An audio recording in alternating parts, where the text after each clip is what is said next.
Nós vamos abrir a palavra de Deus no texto de Ruth. Eu já ia falando do evangelho de Ruth, porque essa é a ideia. Nós estamos vendo o evangelho presente nesse livro curto e tão magnífico. Quero convidar você à leitura da palavra ali, no livro de Ruth. Capítulo 1, versos 1 a 5. Se você quer ver toda essa jornada, eu te encorajo a estar atento aos nossos canais, tanto de YouTube quanto de Spotify, onde nós estamos colocando toda essa jornada ali para você poder acompanhar. Nós começamos domingo passado com a introdução ao livro e você já pode ter acesso a isso. Hoje, nós vamos aos 5 primeiros versos, trazendo já parte da exposição da mensagem desse livro. Ouça com atenção a palavra do Senhor. Nos dias em que os juízes julgavam, houve fome na terra de Israel, e um homem de Belém de Judá foi morar por algum tempo na terra de Moabe, com a sua mulher e os seus 2 filhos. Este homem se chamava Elimeleque, e a sua mulher se chamava Noemi. Os filhos se chamavam Malom e Quilion. Eram efrateus de Belém de Judá. Foram à terra de Moabe e ficaram ali. Algum tempo depois, Elimeleque, o marido de Noemi, morreu, e ela ficou sozinha com os 2 filhos. Estes casaram com mulheres moabitas. O nome de uma delas era Orfa, e o nome da outra era Ruth, e ficaram ali quase 10 anos. Depois morreram também Malom e Quilion, os 2 filhos de Noemi. E assim ela ficou sozinha, e sem os 2 filhos, e sem o marido. Amém, essa palavra do Senhor. Vamos orar e pedir a graça de Deus mais uma vez. Senhor, nós nos colocamos dispostos diante da Tua palavra. E se há algo em nós ou fora de nós que venha a disputar com a Tua palavra em nossos corações, com a nossa atenção à Tua voz, ao Teu Santo Espírito, te pedimos misericórdia nesse momento, graça e auxílio, para que o Teu santo desígnio chegue nos corações nossos, Pai. Chegue em nós, nos edifique com a Tua boa vontade, proposta na Tua santa palavra. Te pedimos assim em nome de Jesus. Amém. Irmãos, nós temos o nosso próprio dorama. Esse é o nosso dorama judaico. É a nossa novela de Israel. Embora o livro não seja dado, óbvio que eu estou brincando, o romance, essa história é cativante pelo romance que tem. É junto com Cantares, os nossos livros são o nosso compêndio de amor da Escritura. Tem de tudo um pouco aqui. Tem drama, tem reviravolta, tem romance inusitado, tem estratagema de conquista, tem sogra e nora num dilema grande aqui.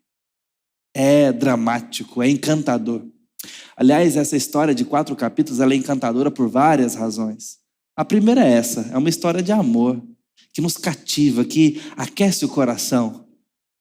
Amor de uma família, depois amor de amizade, de companheirismo. Se você não está convencido pelo romance entre Boaz e Ruth, diga-se de passagem, um romance belo, altruísta, romântico, veja que tem uma nora que ama a sua sogra. Se surpreenda com isso, então. É cativante ver a determinação dessa mulher amando a sua sogra.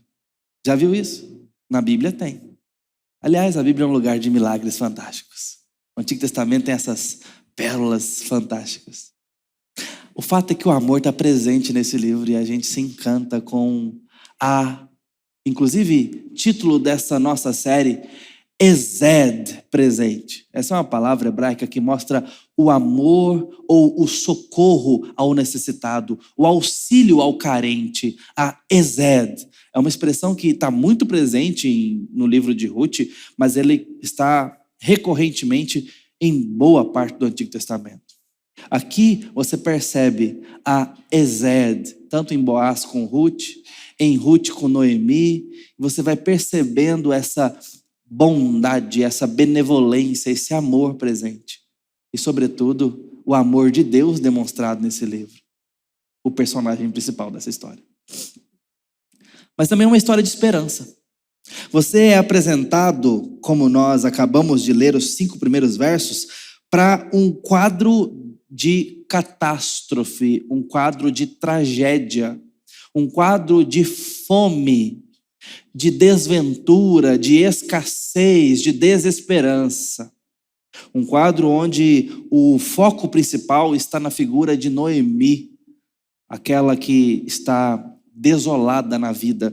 Os versos dessa unidade de leitura que lemos aqui terminam assim: e ela ficou sozinha. Essa é a tônica dessa introdução. A tragédia que está acometendo o povo de Deus tem na figura de Noemi sua grande representante, embora ela esteja longe da terra do povo de Deus. Ela está sozinha, sem marido, sem filhos, sem esperança. No entanto, esse é um livro de esperança. E nosso coração é cativado por isso. A gente vai vendo essa mulher que se diz amarga na vida, comentaremos sobre isso daqui a pouco, sendo reconstruída, reedificada, impactada, transformada com esperança nova. A gente termina o livro com essa mulher sorrindo e mais, dando testemunho para outras mulheres de como o Senhor a favoreceu. Como o Senhor foi bom com ela, mas não foi só com ela. Mas ela nos representa aqui a desesperança que passa para a esperança, para a alegria. E esse texto vai falando sobre isso. Como Deus vai reconstruindo esperança. E esse livro termina com um final feliz, de forma local e particular, como no caso de Noemi que comentamos, mas também de forma nacional. Deus está fazendo algo com o povo dele. E nós, leitores neotestamentários do Novo Testamento, do ponto de vista, nós olhamos para trás agora o panorama da história e sabemos que Deus está fazendo muito mais do que para Israel. Deus está trabalhando o drama da redenção. Deus está providenciando coisas maiores aqui. E essa é a terceira razão porque esse livro nos cativa. Esse livro também é cativante porque fala, e principalmente fala, da providência divina. Deus está providenciando por trás desses personagens, por meio desses personagens, e inclusive apesar desses personagens. Deus é Senhor de toda essa história e conduz as circunstâncias, inclusive o sofrimento do povo. Por que não a fome do povo? E as decisões equivocadas são tomadas, decisões equivocadas são empenhadas, atitudes equivocadas são empenhadas. E mesmo assim, apesar ou através de tudo isso, Deus está providenciando para a história dessas pessoas, para a história do povo de Deus e para a história do grande Israel de Deus, a igreja invisível, a história da redenção. Porque é através dessa circunstância local de dor e reconstrução na dor, de flagelo e de refrigério, que Deus está suscitando em uma viúva, em 2 viúvas, a linhagem do rei Davi. E da linhagem do rei Davi virá Jesus Cristo. E aí você sabe o que Jesus Cristo veio fazer na terra. Essa é uma história improvável, inusitada, pequena, que aponta para algo enorme. Os grandes heróis da Bíblia começam com seus nascimentos. Lembra de Moisés? A gente consegue ver um bebezinho dentro de um cesto. Você tem, por exemplo, Samuel, que é chamado desde criança. Você vai tendo elementos da narrativa do nascimento. O próprio Jesus. Ruth é a nossa heroína desse texto. Nada é dito do seu nascimento. Já encontramos viúva na história. Sabe por quê? Porque a história dela não é sobre ela. É sobre os que virão dela. É sobre Obed. É sobre Davi.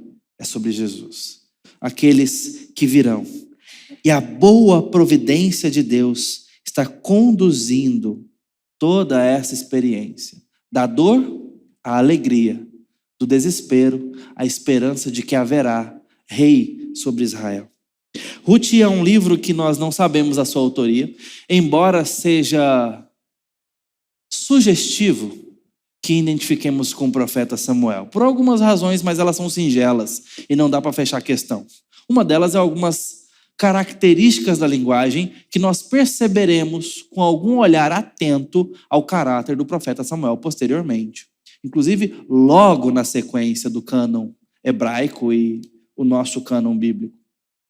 Mas também porque esse livro também não tem a sua data esclarecida. Quando é que foi escrito? Nós não sabemos. Mas com certeza sabemos duas coisas. Primeiro, tem que ser igual ou posterior ao reinado davídico. E isso, mais uma vez, reforça a sugestão, mais do que probabilidade, menos que uma probabilidade, de ser Samuel, porque condiz com o momento, mas é apenas uma sugestão. Nós não, de fato, sabemos quem foi que escreveu, mas sabemos disso. Foi nesse período ou posterior a esse período, porque termina com, no capítulo 4, genealogia justamente de Davi.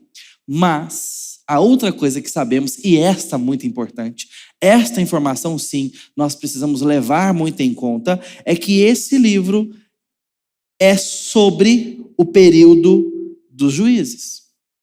Nos dias em que os juízes julgavam. Isso aqui nós sabemos com certeza. A ocasião em que a história do livro se passa. Se foi escrito posteriormente, não tem tanta importância. Mas sobre quando a história acontece, tem muita importância. Primeiro verso, nos dias que os juízes julgavam. Tem duas importâncias de cara nessa informação contextual. A primeira delas é que o período dos juízes foi um período que durou mais ou menos 350 anos de rebeldia contra Deus. Um período de esfriamento nacional, na fé, na devoção, no temor, onde o povo de Deus faziam duas coisas predominantemente. Uma, chegavam a adorar outros deuses, e outra, eles, diz o texto, esse talvez seja o jargão desse período com relação ao coração deles. Não havia rei sobre Israel e cada um fazia o que achava melhor aos seus próprios olhos. Esse talvez fosse o lema não dito sobre o coração e a espiritualidade daquele povo. Cada um fazia o que queria, cada um ia com a sua devoção, com sua perspectiva de vida, escolhas, rumo, moralidade, com o que achava melhor. Deus eventualmente levantou juízes que julgavam, e nesse período em que o juiz vivia, aquele povo tinha um momento de retrocesso, de disciplina e de retorno. Mas esse juiz morria, e diz o texto, que agora faziam pior que os seus pais. E esse ciclo se estende por 350 anos. É nesse período que nós encontramos Melquisedeque saindo de Belém e indo para Moabe. E quando a gente vê isso, a gente vê que eles fogem, saem de Belém, porque houve fome na terra de Israel. Você faria diferente? O que você faria? Essa pergunta é extremamente importante para nós agora. Porque a gente começa a se colocar no lugar certo. Aliás, Melquisedeque vai ser o nosso grande colega de quarto, tá? Nessa jornada de hoje. Ele vai ser o nosso grande companheiro de viagem. O nosso par de interpretação. O que você faria no lugar de Melquisedeque?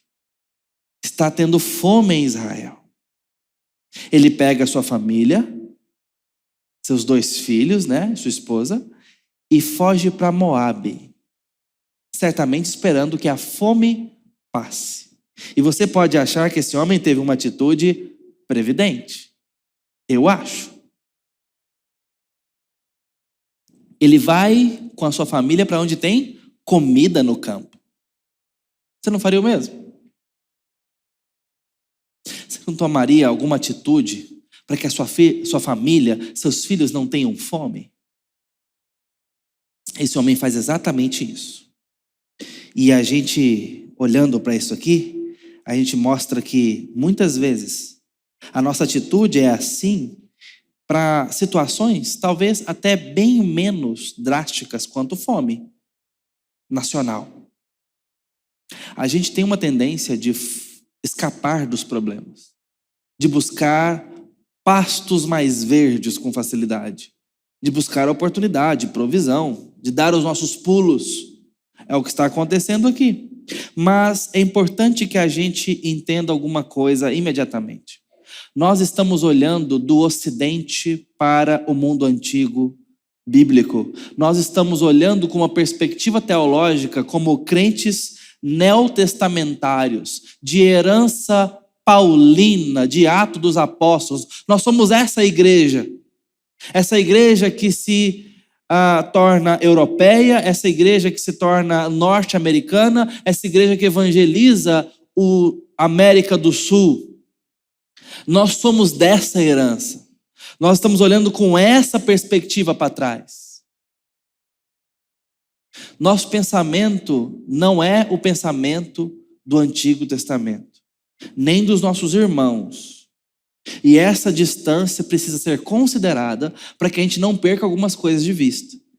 E percebamos, imediatamente que algumas coisas já estão fora das nossas vistas. Por exemplo, o fato de que nesse tempo Deus se revelava na nação. De que a religiosidade, isso aqui não é uma palavra ruim, não é uma palavra do cunho pejorativo, mas a religião e a teologia se dava numa possibilidade coletiva, nacional, em que o pacto era manifestado com limites nacionais, em alguns casos até geográficos, como é o caso de Israel. Deus poderia eventualmente extrapolar isso? Sim, ele faz com Jonas, ele faz em outras demonstrações pontuais, mas a regra, o eixo da revelação se dava em Israel. Lá estava o templo, lá estava a lei, lá estava a palavra. Não tinha Bíblia espalhada por aí, um em cada esquina ou cada um com a sua. A Bíblia estava lá dentro de Israel. Nós dependíamos da revelação que acontecia ali. Nós dependíamos das festas, das manifestações coletivas do povo de Deus. Aquele era o povo de Deus. Não havia povo de Deus em outro lugar. Em outras palavras, não havia igreja para ter comunhão. Não havia cuidado fora de Israel dentro da palavra da fé. Não havia. E Deus se manifestava assim. Nós nem sabemos o que é isso. Não temos a menor ideia do que é isso. Nós somos crentes neotestamentários, quando já não há mais o Israel delimitado para a revelação de Deus. Paulo está pregando para os gentios. Nós estamos na vanguarda da expansão da igreja. O verdadeiro Israel de Deus invisível. Nós temos essa mentalidade. Uma mentalidade não nacional, não unificada. Então é difícil entender o que está acontecendo aqui. Mas para lermos corretamente o Antigo Testamento, nós temos que levar isso em conta. A igreja se confunde com a nação. Em alguma medida, a revelação de Deus tem a ver com isso. Temos muitas vezes a tendência de olhar para trás e perder isso de vista. Mas nós precisamos fazer isso. Porque aí nós vamos entender a movimentação de Melquisedeque com alguns outros olhos. Porque Deus estava punindo o povo dele nesta ocasião. Nos dias em que os juízes julgavam, houve fome na terra. Quem é que mandou esta fome? Deus mandou esta fome. Não era incomum que o povo de Israel passasse por fome. E quem estava por trás dessa fome, regularmente, era Deus. Ele fazia isso por duas razões principais. A primeira delas, às vezes, era por movimentação. Era para a movimentação. Ele conduziu Abraão dessa forma, ele conduziu, por exemplo, os irmãos de José dessa forma, a família, Jacó dessa forma. Aconteceu. Em menor escala, em menor ocorrência, mas aconteceu. Mas a outra forma, e a principal delas, era para juízo contra o povo de Deus. Ele fez isso em várias circunstâncias. Eu quero mostrar para você o caso registrado, por exemplo, em Deuteronômio. Um contexto que é amplamente conhecido pelo povo da época de Juízes, por exemplo. O livro de Deuteronômio, o principal livro do Antigo Testamento, com respeito à lei. O capítulo 28, os versos 15 a 20, dizem o seguinte, esses versos. Se vocês não derem ouvidos à voz do Senhor, seu Deus, deixando de cumprir todos os seus mandamentos e os seus estatutos que hoje lhes ordeno, então virão sobre vocês e os alcançarão todas essas maldições. Avancemos para ver as maldições. Malditos serão vocês nas cidades, e malditos serão no campo. Maldito será o seu cesto de cereais, maldita será a sua amassadeira de pão. Maldito será o fruto do seu ventre e o fruto da sua terra. Malditas serão as crias das suas vacas e ovelhas. Malditos serão vocês ao entrar e malditos serão ao sair. O Senhor mandará sobre vocês a maldição e a confusão e a ameaça em tudo o que empreenderem, até que sejam destruídos e pereçam repentinamente por causa da maldade das suas obras com que me abandonaram. Uau! No tempo de Juízes, nós temos essa justiça retributiva de Deus. A idolatria, o abandono e a desobediência eram facilmente repreendidas com justiça de escassez. Deus pesava a mão sobre o povo para que o povo voltasse os olhos para ele. E o povo sabia disso, o que estava acontecendo. Portanto, no contexto em que o capítulo 1 nos apresenta, juntamente com seu primeiro verso, é um contexto de juízo de Deus. Não era só uma catástrofe, não era só um problema climático, ambiental. Sim, era a mão de Deus pesando sobre a terra e sobre o povo da terra. Melquisedeque está fugindo da justiça e da disciplina amorosa de Deus. Esse era o momento da história da redenção em que a identidade de um israelita estava diretamente relacionada à sua nacionalidade, ao povo do pacto, à terra do povo. E quando Deus disciplina o povo, Deus disciplina a terra. E quando Deus sara o povo, Deus sara a terra do povo. Fugir da terra amaldiçoada era fugir da disciplina de Deus. E facilmente o israelita sabia disso.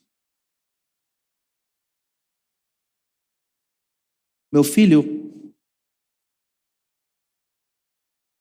quando nós vamos agora conversar sobre as repreensões, a disciplina que ele precisa passar, ele sempre quer saber a duração antes.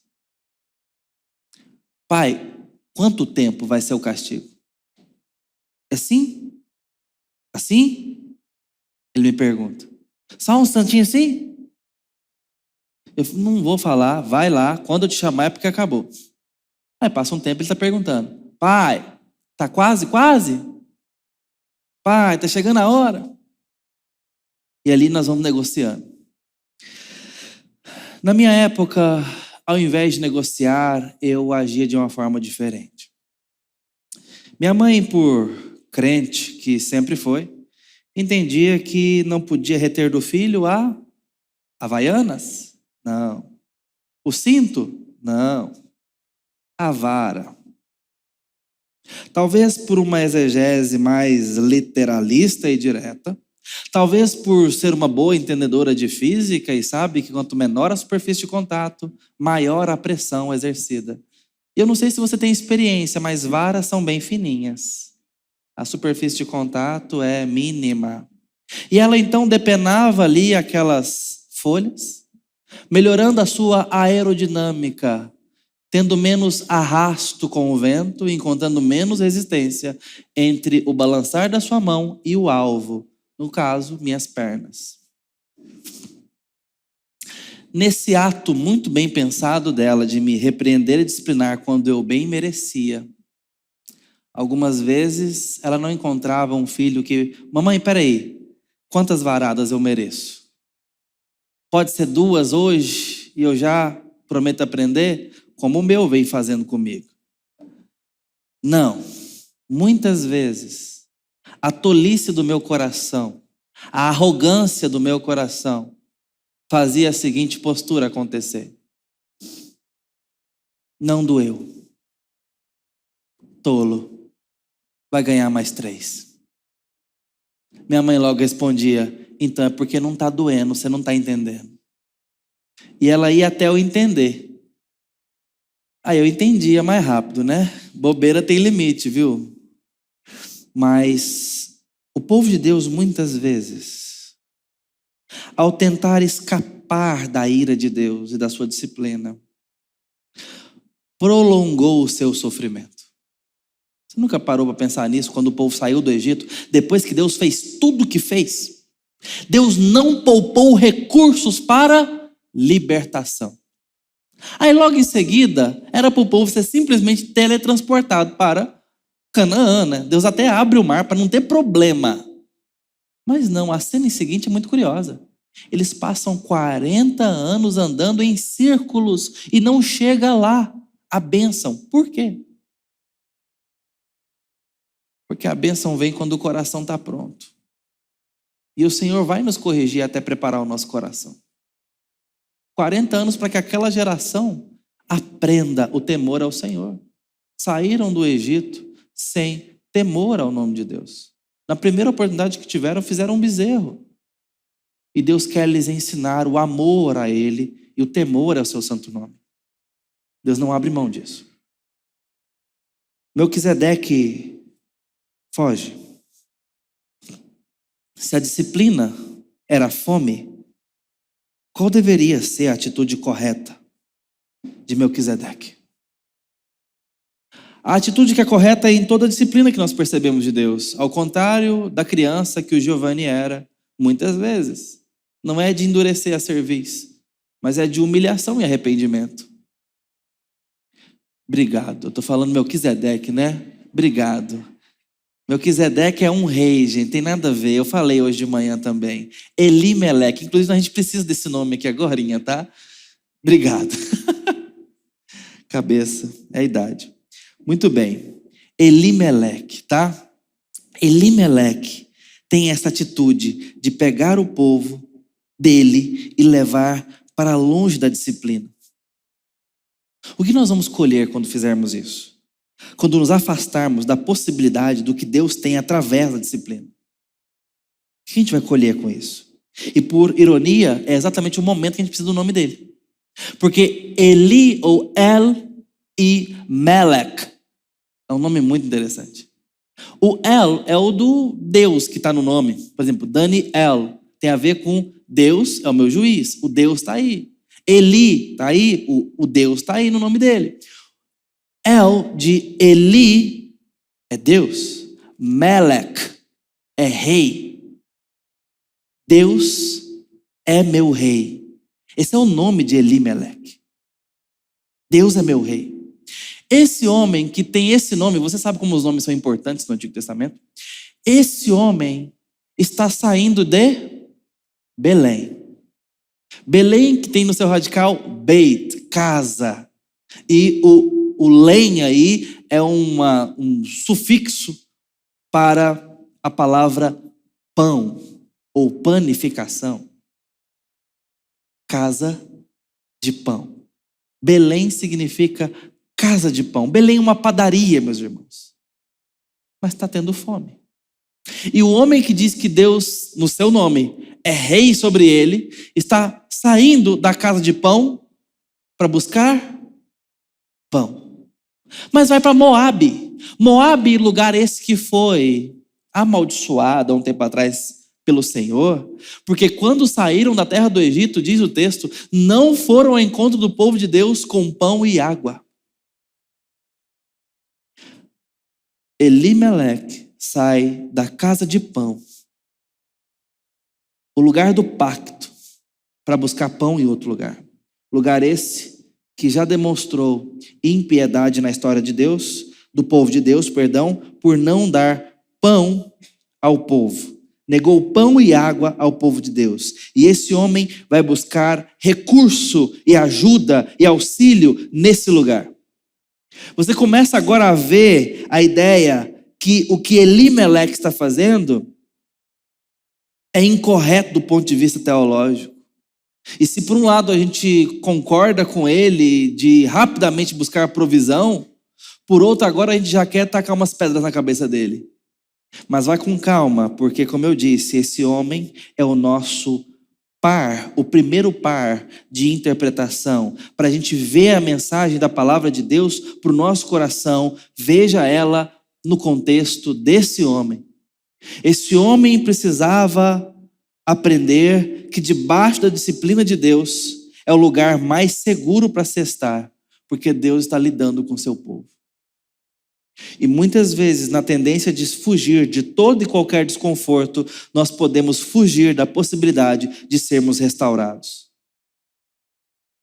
Ele é um retrato da nossa tendência de buscar alento para todas as situações controversas, difíceis, adversas, e buscarmos isso longe do Senhor, longe das coisas de Deus. E a gente vai buscando em outros ou em outras coisas aquilo que aparentemente Deus não está me dando. É assim que eu faço quando eu pego nos meus negócios e acho uma brecha na lei para eu poder ter uma vantagem ou mesmo ter um suprimento, uma provisão, porque os negócios são difíceis, então eu vou para a injustiça, eu vou para a ilegalidade e justifico isso, é para alimentar minha família. Eu abro mão de ser honesto e honrar o evangelho porque a motivação é justa e Deus vai entender. Nós fazemos isso justificando até a vazão, muitas vezes para a área sexual da vida. Quando, muitas vezes, providos de um pacto, de um casamento, nós buscamos alívio sexual em formas pecaminosas. Fora da lei de Deus, Deus vai entender, eu preciso. Meu corpo pede. E assim nós fazemos na área financeira, na área sexual, na área afetiva, na área da realização pessoal, da visão própria, do amor próprio. A gente é capaz de fazer isso em qualquer área da vida, para suprir, desde suprir os nossos na fome, até suprir o nosso coração desguarnecido ou carente. Em todas as esferas da vida, nós vamos arrumando desculpas e argumentos os melhores possíveis. E nos afastamos do evangelho, da lei de Deus. Nos afastamos muitas vezes da disciplina que trata e restaura. Porque temos a tendência a horizontalizar demais a nossa hermenêutica e achar que Deus não tem nada a ver com as nossas tragédias. Achar que Deus não tem nada a ver com disciplina, com ira, com justiça. Que Deus é só graça, Deus só abençoa. Toda vez que o povo dele se dispersou e virou as costas e perdeu o coração, como que Deus restaurou o temor ao nome dele? Para que essas pessoas fossem arrancadas daquilo que elas não precisam e não as sustenta, para abraçarem de novo aquilo que elas não poderiam perder, o próprio Deus. Através da disciplina ao povo, Deus muitas vezes chamou o povo de volta para casa. Deus demonstrou amor, Deus demonstrou Ezed, dando socorro ao necessitado, porque estava buscando em fontes salgadas a saciação da sua sede. O que não poderia supri-los, o que não poderia abastecê-los. E muitas vezes fazemos exatamente o que Elimeleque está fazendo. Vamos atrás de quem nunca nos supriu, para sermos abastecidos, porque a mão de Deus, nessa hora, está pesada. E nós sequer enxergamos a mão de Deus, porque temos dificuldade de enxergar a mão de Deus com a situação adversa. Nós corremos, porque não é possível que Deus tenha alguma coisa a ver com a minha calamidade, com a minha dor, com o meu sofrimento. E não queremos vê-lo na tempestade, não queremos vê-lo no deserto, não queremos vê-lo na disciplina que eu estou passando, porque se eu identificá-lo ali, eu não vou poder continuar correndo para longe da adversidade, correndo da adversidade, da tempestade, para outra guarida. para outro refúgio. Eu vou ter que abrir mão das minhas cabanas no temporal, improvisadas. Eu vou ter que abrir mão dos meus improvisos, dos meus pecados,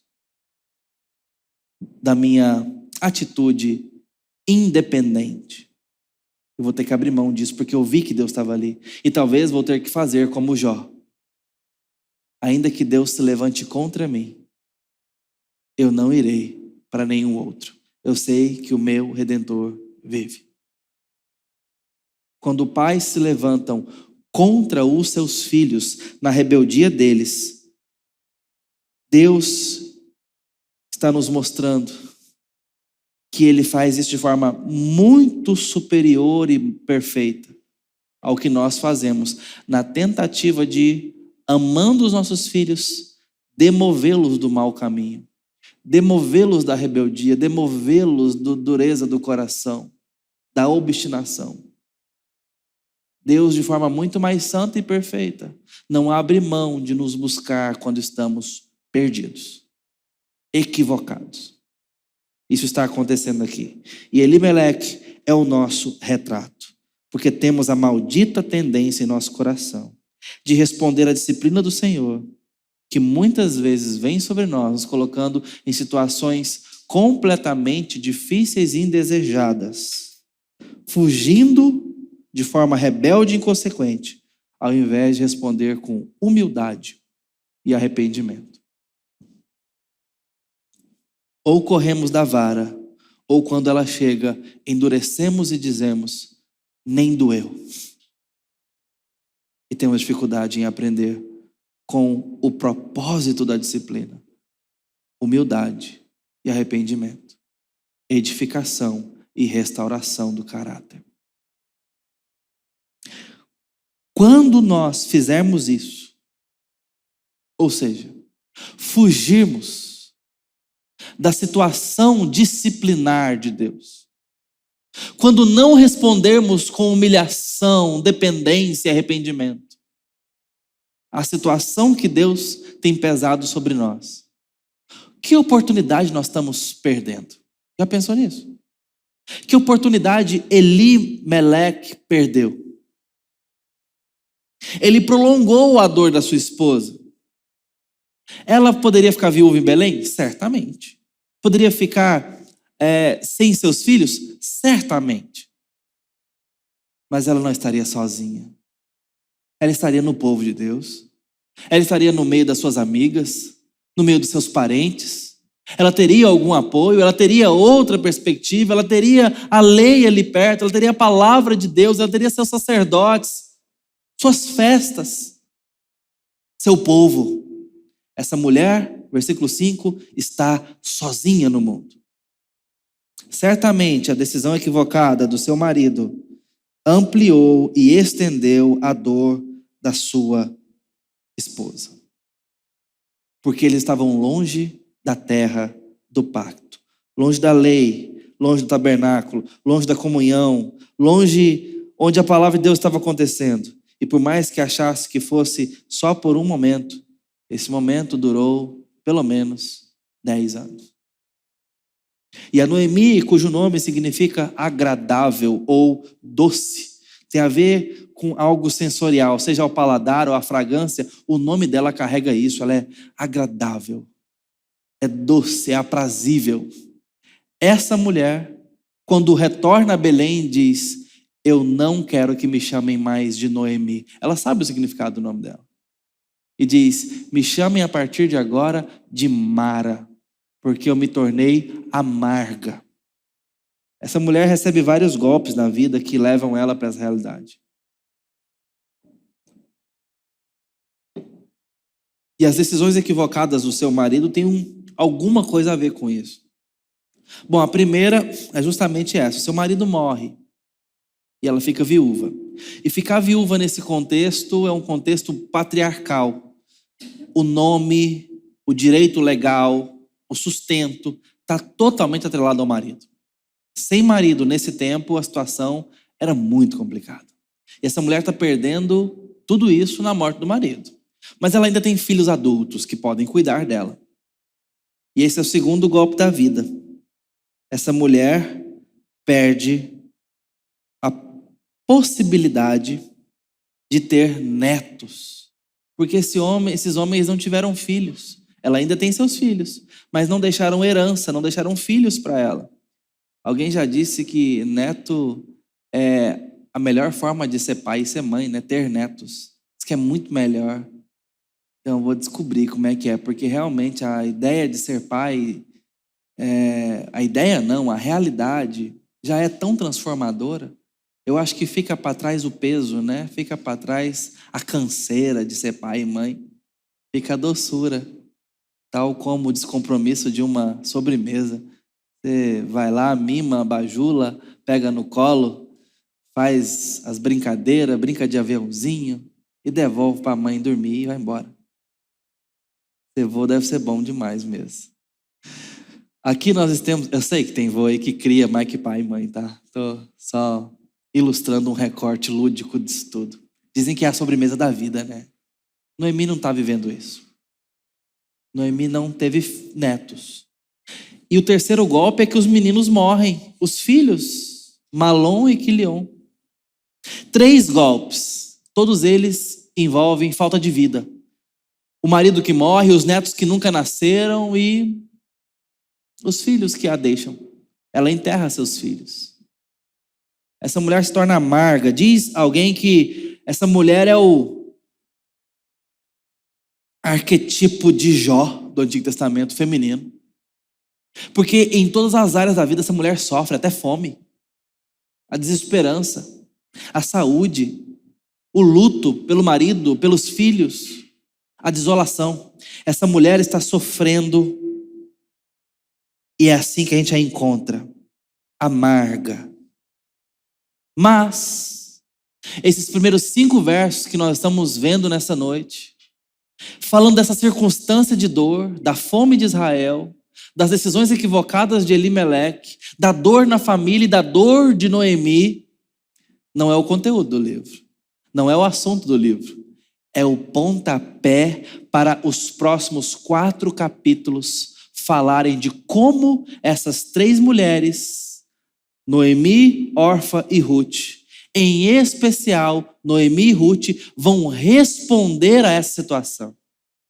E é nesta reação a essa resposta que nós vamos vendo a benevolência do Senhor em fazer o bem, mesmo numa situação tão calamitosa e difícil. Nós vamos tendo a esperança confrontada, animada, ao vendo o que a mão providente do Senhor vai fazendo nessa história de amor improvável, de restauração da esperança, providenciando. O livro gasta 5 versículos para falar da tragédia e 4 capítulos para falar de como Deus pode nos surpreender, mesmo numa situação tão advertida, difícil, de escassez. Essa mulher que chora, essa mulher desolada e sozinha, vai terminar esse livro sorrindo, com um filho no colo, nos braços, e dando testemunho da exede divina, da bondade de Deus. Esses versos iniciais nos ensinam que o pecado, que a vida longe de Deus, longe do Evangelho, nunca será uma boa resposta no tempo da dificuldade. E que Deus pode fazer muito, mesmo no tempo da dificuldade e da adversidade. Qual resposta você tem dado nos tempos difíceis?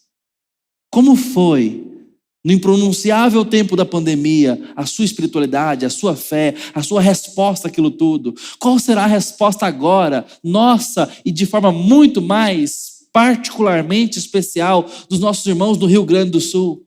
Um tempo de clara adversidade, escassez, morte. Qual resposta vamos dar? Será que é justificativa para nos afastar do Evangelho, da dependência, da humilhação, do arrependimento? Certamente esta nunca será uma boa resposta. No tempo da dificuldade, precisamos nos abrir para conhecer Deus de uma forma que o bom tempo não nos mostrou. Conseguimos ver a sua bondade nesta circunstância emoldurada pela dor. É exatamente o que aconteceu com o Jó, agora há pouco citado.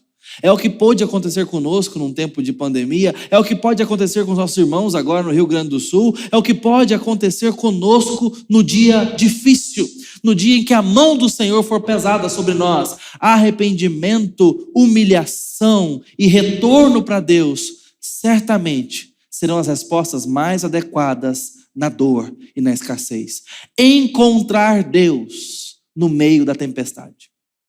Olhar para a vida de forma mais verticalizada. Isso não é sair alegorizando ou espiritualizando tudo quanto é tipo de situação, mas pelos óculos e pelas lentes da palavra, vermos Deus no meio da dor. Um Deus que é capaz de atravessar o vale da sombra da morte conosco, porque Ele mesmo nos conduziu até ali. Ele mesmo nos fará sair dali e sair com a provação através do tempo difícil, tendo seu efeito completo, porque a provação, tendo cumprido pelo sofrimento todo o seu papel e missão em nós, aumentará-nos a fé, a perseverança e a esperança. Não desperdice a sua dor. Não desperdice o seu tempo difícil. Não vale a pena endurecer o pescoço, endurecer a cerviz. Não vale a pena olhar para Deus e falar: esse golpe nem doeu. Esse é o melhor que o Senhor pode fazer? Nós precisamos nos humilharmos diante da poderosa mão de Deus, nos permitir ser tratados pela dor. Deus fala conosco de formas mais claras na dor. Deus fala conosco de formas particularmente especiais na dor.